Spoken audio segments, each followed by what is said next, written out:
Good morning बच्चों। Deepti S के education hub channel पर आपका स्वागत है। पिछले वीडियो में हम प्रश्नमाला 1.1 को हल कर चुके हैं। अब हम प्रश्नमाला 1.2 को हल करेंगे। तो इस प्रश्नमाला को हल करने से पहले हमें परिमेय संख्याओं का ज्ञान होना अति आवश्यक है। परिमेय संख्याएं वे संख्याएं जिन्हें P/Q के रूप में हम लिख सकते हैं, उन्हें परिमेय संख्याएं कहते हैं। जहां P और Q पूर्णांक हैं तथा Q is not equal to 0, अर्थात Q कभी भी 0 नहीं हो सकता। आइए अब हम क्वेश्चन हल करते हैं। पहला, सिद्ध कीजिए कि √5 एक अपरिमेय संख्या है। जब कभी भी हम इस तरह के सवाल हल करेंगे तो हम अपरिमेय संख्या के विपरीत अर्थात परिमेय संख्या मानेंगे। जैसे माना √5 एक परिमेय संख्या है। अब चूंकि यह परिमेय संख्या है तो इसे हम P/Q के रूप में लिखेंगे, अर्थात √5 इक्वल टू P/Q, जहाँ P और Q पूर्णांक हैं तथा Q is not equal to 0 है। माना P तथा Q सहअभाज्य अर्थात को प्राइम नंबर्स हैं। इनका मतलब ये होता है कि कोई भी यदि संख्याएं सहअभाज्य हैं तो एक के अतिरिक्त इनका कोई भी उभयनिष्ठ गुणनखंड नहीं होता। अतः Q √5 इक्वल टू P। इसको हम समीकरण नंबर 1 मान लेते हैं। अब यदि हम समीकरण 1 का वर्ग करते हैं तो हमें 5Q² इक्वल टू P² प्राप्त होता है। इसे हम समीकरण नंबर 2 मान लेते हैं। यहाँ पर P² 5 से विभाज्य है, अतः P भी 5 से विभाज्य होगा। अर्थात यदि किसी संख्या का वर्ग 5 से विभाज्य है तो वह संख्या भी 5 से विभाज्य होगी।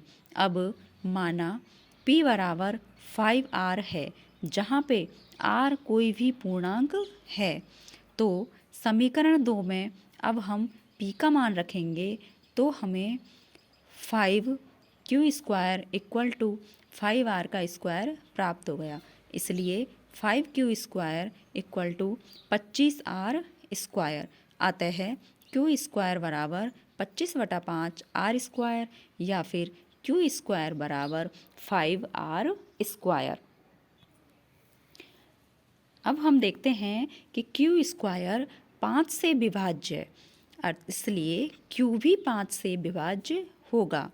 अतः P और Q का कम से कम एक उभयनिष्ठ गुणनखंड 5 है।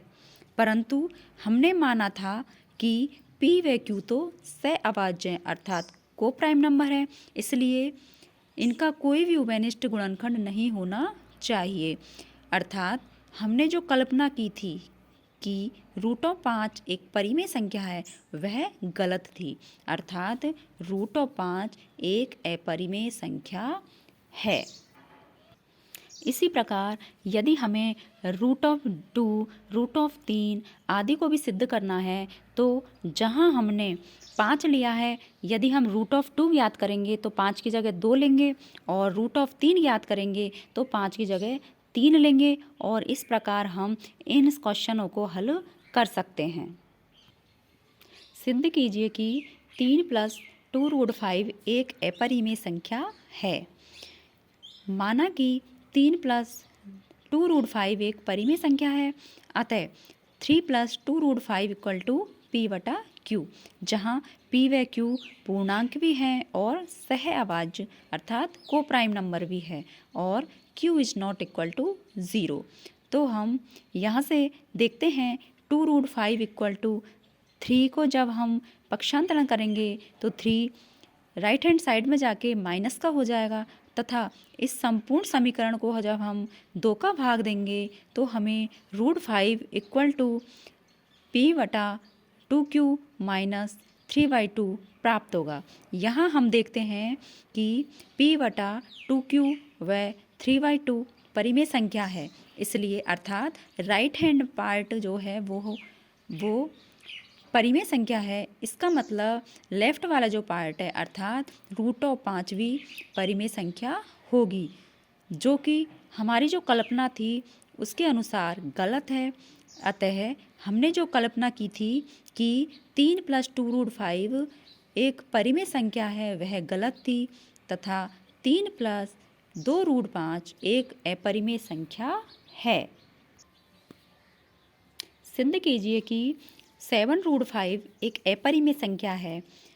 तो माना कि 7√5 एक परिमेय संख्या है तो 7√5 को हम p/q के रूप में लिख सकते हैं, जहां p व q पूर्णांक है तथा को प्राइम नंबर है। इसके अलावा q is not equal to 0 अर्थात q कभी भी 0 नहीं हो सकता। इस प्रकार हम 7 को जब डिवाइड में करेंगे तो √5 = p/7q प्राप्त होगा। यहाँ p/7q एक परिमेय संख्या है, इसलिए √5 भी एक परिमेय संख्या होगी जो कि एक विरोधाभास उत्पन्न करती है। अर्थात हमने जो कल्पना की थी कि 7√5 एक परिमेय संख्या है वह कल्पना गलत थी, अर्थात 7√5 एक अपरिमेय संख्या होगी। इस प्रकार के प्रश्नों को हम जब अपरिमेय संख्या सिद्ध करने के लिए बोलता है तो हम उनको परिमेय संख्या मानकर उसको हम विरोधाभास उत्पन्न करके उसको हम हल कर सकते हैं। आज हम प्रश्नावली 1 को पूरी तरीके से कंप्लीट कर चुके हैं। यदि आपको इस प्रश्नावली में कोई भी डाउट हो तो आप हमें कमेंट करें, हम उसका आपको सॉल्यूशन बताएंगे और हम नेक्स्ट वीडियो में प्रश्नमाला 2 बहुपद के बारे में जानेंगे। यदि आपको हमारा चैनल अच्छा लगे तो इसे लाइक कीजिए, शेयर कीजिए और सब्सक्राइब कीजिए। मिलते हैं नेक्स्ट वीडियो में। धन्यवाद।